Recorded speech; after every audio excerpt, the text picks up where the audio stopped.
Welcome back to OLM 3.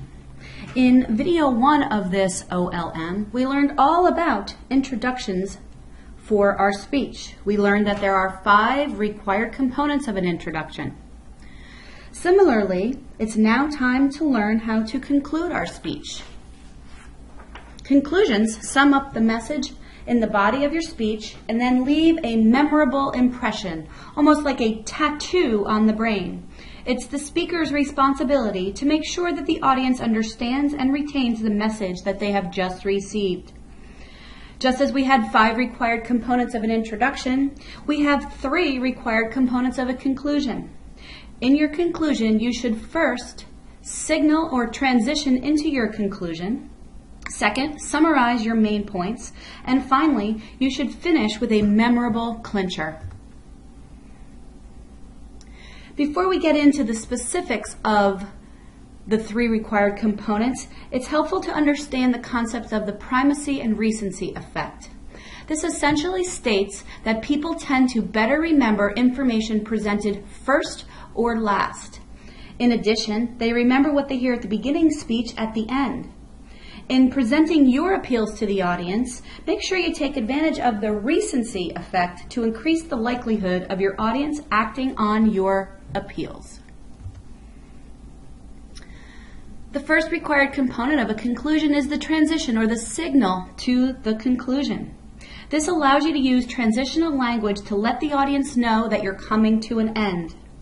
Things like "today we have seen" or "in conclusion" indicates that you are finished with the main part of the speech and you're ready to move on to the next part. Please remember, however, that you should always make sure that you are concluding when you bring up these words. You do not want to say something like "in conclusion" and then continue bringing up new information.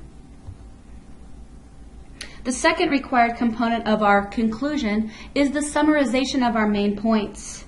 We summarize our ideas in a sentence that covers each main point, making sure that we say the points in the order that we said them.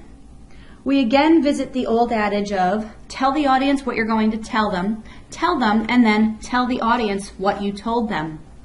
The summary is your opportunity to tell the audience once and for all what it is that you covered within your speech.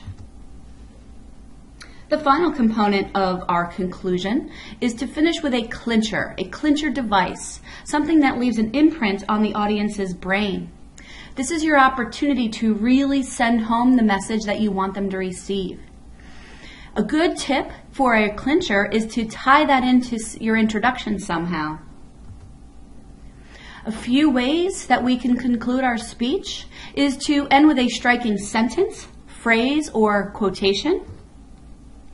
We can conclude with an emotional message, something that tugs on the heartstrings of our listeners. We can finish that story or anecdote we started back in our introduction, or we could begin a new one to tie the whole speech together.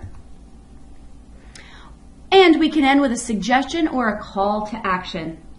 It's always a good idea to do your best to tie your closure device or your clincher into your attention-getting device somehow.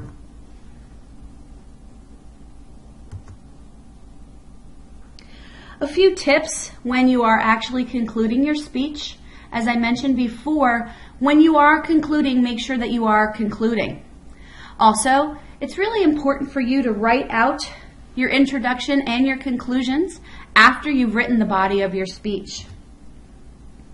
The last tip about introductions and conclusions is that it's very helpful and almost required for you to write out your introduction and conclusion word for word. This would be helpful to put into your working preparation outline so you know exactly what it is that you're going to say. This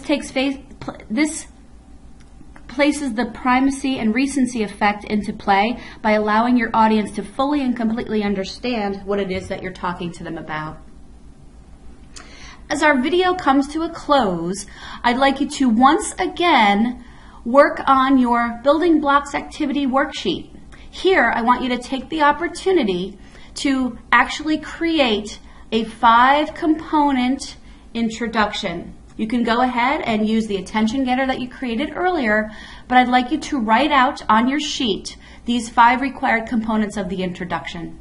Clearly, you haven't researched these speeches at all, so feel free to be creative. Thank you for your time and your understanding of introductions and conclusions. This now concludes OLM 3.